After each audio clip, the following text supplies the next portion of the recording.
Hello प्यारे बच्चों, आज कक्षा छठवीं का जो सामाजिक विज्ञान है इसका प्रश्न पत्र हल करेंगे। तो सबसे पहले आपको पता है डिटेल्स भरना है, छात्र या छात्रा का नाम अपना लिखना है, इसमें वर्ग के साथ साथ क्रमांक भी लिखना है, फिर विद्यालय का नाम, प्रखंड का नाम, अपना संकुल का नाम और जिला। बस यही डिटेल्स आपको भरना है, इसके अलावा आपको कोई डिटेल नहीं भरनी है। अब आते हैं सीधे प्रश्न पत्र पर।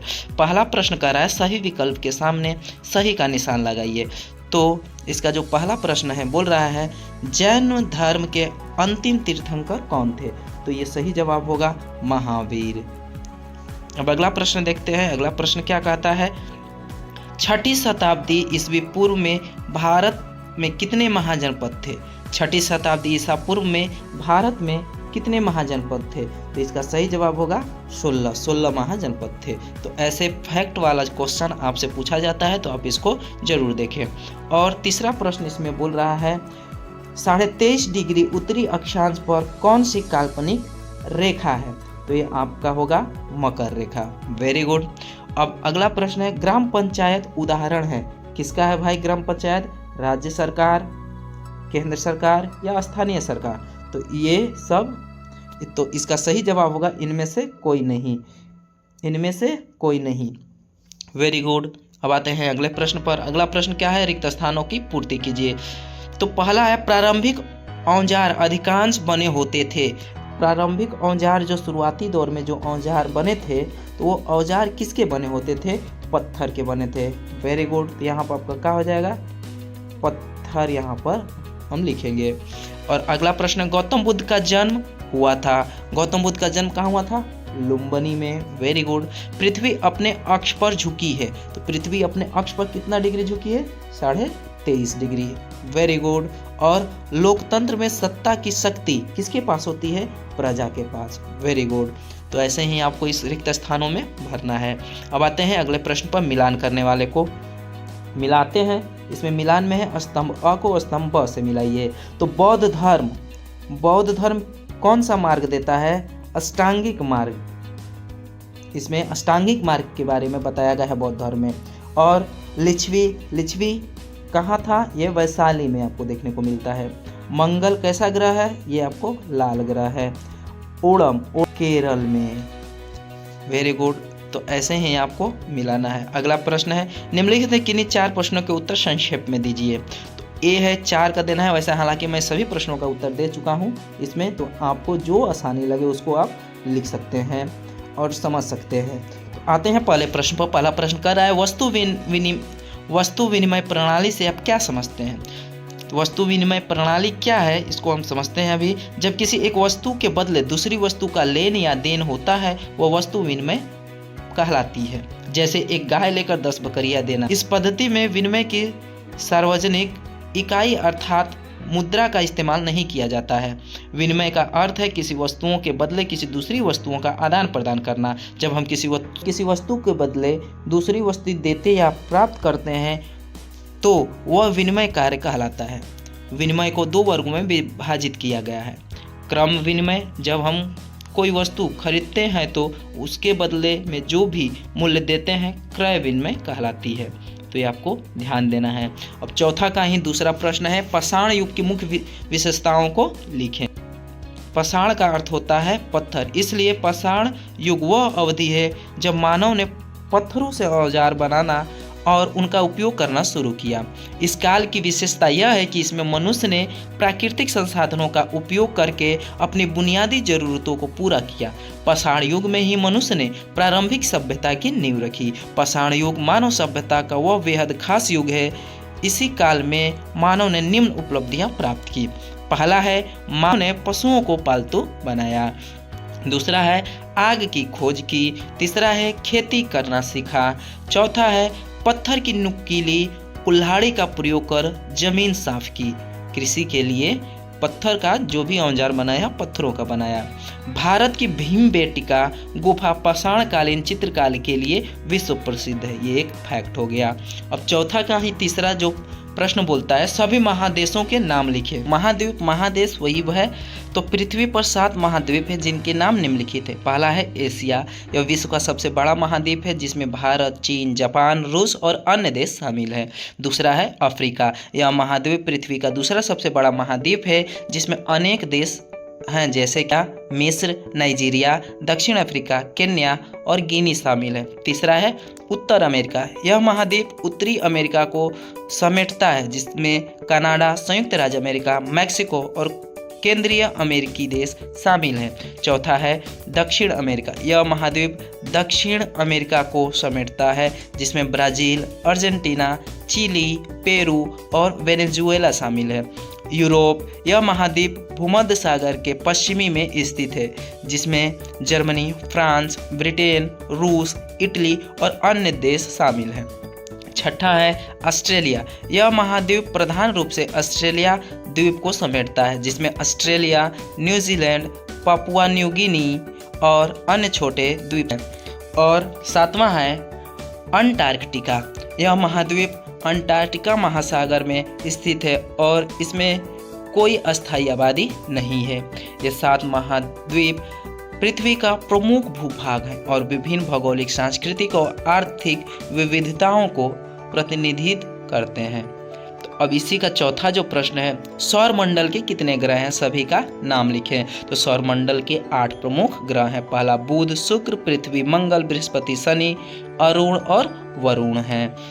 अब आते हैं 5वें प्रश्न पर। 5वां प्रश्न का जो पहला प्रश्न है, हड़प्पा सभ्यता की नगर विशेषताओं को लिखे। हड़प्पा सभ्यता की नगर विशेषताओं को लिखे। तो हड़प्पा सभ्यता 2600 ईस्वी पूर्व से 1900 ईस्वी पूर्व की नगर योजना अपनी समृद्ध और सुव्यवस्थित योजना के लिए प्रसिद्ध है। हड़प्पा सभ्यता के शहरों को एक ग्रिड योजना के अनुसार बनाया गया था। इस योजना के अनुसार शहरों को आयताकार ब्लॉकों में विभाजित किया गया था। प्रत्येक ब्लॉक में एक लंबी सड़क होती थी जो इसे पूर्व पश्चिम में विभाजित करती थी और एक छोटी सड़क होती थी जो इसे उत्तर दक्षिण में विभाजित करती थी। इस प्रकार प्रत्येक ब्लॉक में 96 वर्ग इकाइयाँ होती थी। हड़प्पा सभ्यता की नगर योजना प्रणाली ग्रिड आधारित थी। इस सभ्यता के शहरों में सड़कें सीधी और एक दूसरे को काटती थी। इन शहरों में व्यवस्थित मोहल्ले थे और सड़कें ईंटों से बनी थी। हड़प्पा सभ्यता की नगर नियोजन की खास बातें। हड़प्पा सभ्यता शहरों में एक किला होता था। किले के नीचे आम लोगों के लिए निचला शहर होता था। शहरों में सड़कों के कोने पर बने भवन गोले थे ताकि गाड़ियों का आना जाना आसान हो। हर घर को सड़क नालियों से जोड़ा गया था ताकि उपसतह जल की निकासी की जा सके। सड़कों के किनारे सार्वजनिक कुएं थे। हर बड़े घर का अपना एक कुआं होता था। हड़प्पा सभ्यता के शहरों में अनाज भंडारण का महत्वपूर्ण स्थान था। हड़प्पा सभ्यता के शहरों में जटिल निर्माण भी खोजे गए हैं।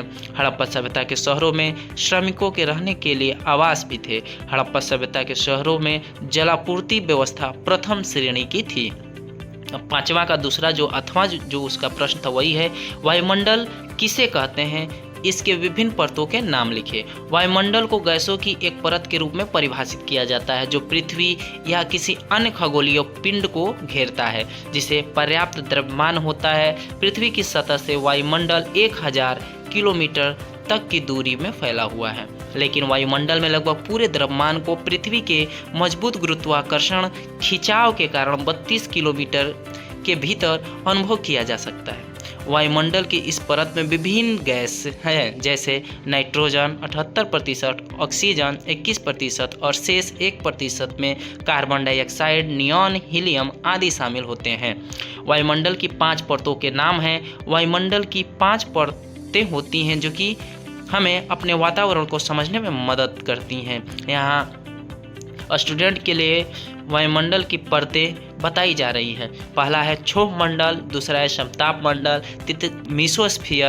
मीसोस्फीयर जिसको मध्य मंडल बोलते हैं, दूसरा चौथा है बाह्य मंडल, 5वां है बहिर्मंडल।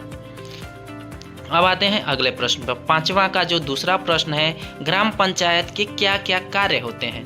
ग्राम पंचायत के कार्य की स्वच्छता, प्रकाश, सड़कों, औषधालयों कुओं की सफाई और मरम्मत, सार्वजनिक भूमि, पैठ, बाजार तथा मेलों और चारागाहों की व्यवस्था करती है। जन्म मृत्यु का लेखा रखती है और खेती, उद्योग धंधों एवं व्यवसायों की उन्नति, बीमारियों की रोकथाम, शमशानों और कब्रिस्तानों की देखभाल भी करती है। इसमें है ग्रामीण विकास, तो आप इसको पढ़ सकते हैं। स्वास्थ्य और स्वच्छता, स्वास्थ्य और स्वच्छता दूसरा पॉइंट। तीसरा पॉइंट है कृषि विकास। चौथा है राजस्व संग्रह। पांचवा है आपदा प्रबंधन। छठवां है सामाजिक कल्याण। सातवां है महिला एवं बाल कल्याण। तो ये सारी जो पॉइंट है ये ग्राम पंचायत के कार्य के अंतर्गत आते हैं। अब आते हैं अगले प्रश्न में, पांचवा का में ही जो दूसरा अथवा करके दिया था, पैसे के माध्यम से लेन देन में किस प्रकार सहूलियत होती है। मुद्रा के उपयोग से वस्तुओं के विनिमय में सहूलियत आती है क्योंकि यह एक मानक माध्यम है जिसका मूल्य सभी स्वीकार करते हैं। इससे वस्तुओं और सेवाओं का विनिमय सरल और सुविधाजनक हो जाता है। वस्तु विनिमय प्रणाली में दो पक्षों को एक दूसरे की आवश्यकताओं के अनुरूप वस्तु एवं सेवाएं प्रदान करनी होती है, जो कठिन है, समय साध्य हो सकता है। मुद्रा के प्रयोग से इस समस्या का समाधान होता है। स्टेप बाय स्टेप देखते हैं कि क्या लाभ है।